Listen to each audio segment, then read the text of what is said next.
This is a continuation of video number 2 for the matrices panel. And all what we're going to do is use the same file that we've been using, but we are going to produce the vectors indicated in here. For example, it says define a 4x4 matrix. And so we click in here and go to the matrices definition and increase this by 1 and decrease by 1 and say insert, and give you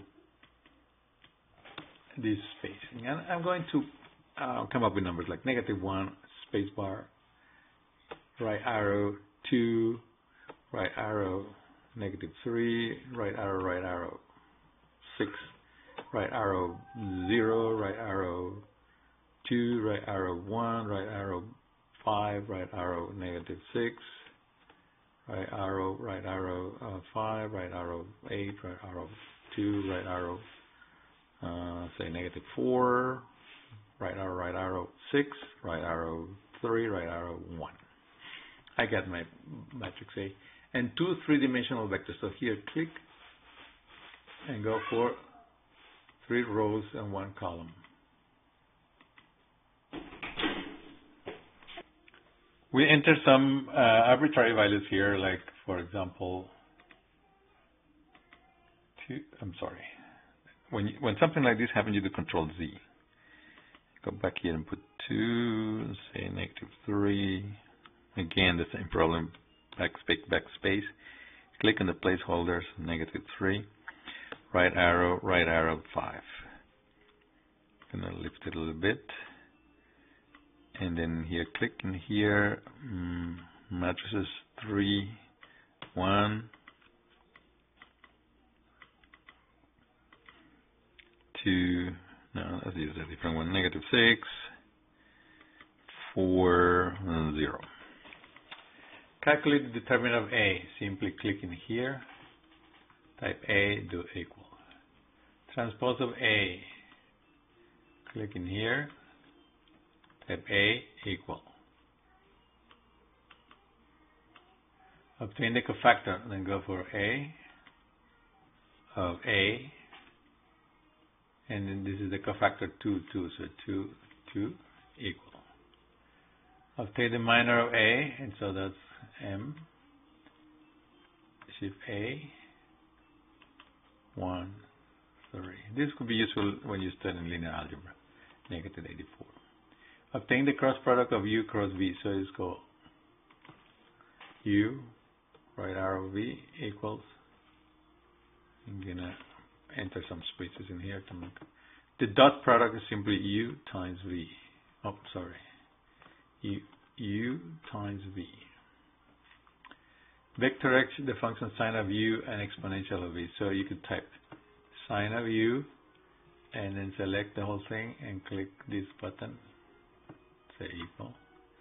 So what it did is just apply the function sine to the 3 elements of this, and then the exponential of V, select all, equal.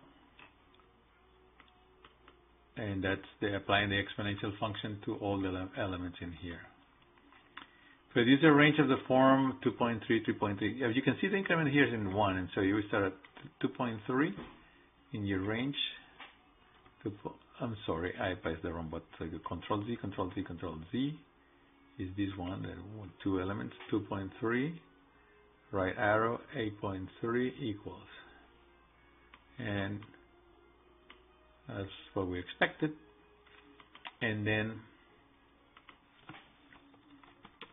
for this range, the increment is 0.5, should be between 2.5 and 4.5, and the second element should be 3. So click in here, say 2.5, right arrow. It goes to the very last one, 4.5, and then you have to click in here and say 3.0 equals.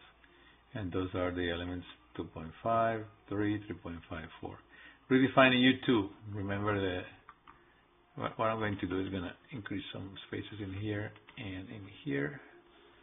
And then over here I'm going to say U equal, just to give me where the U is. And then you're going to say U and click on the vector U2, spacebar, colon, and let's redefine it as 6. when we do that, then if we type U equals, get you that result, and then down here I'm going to increase, redefine A to 3, A,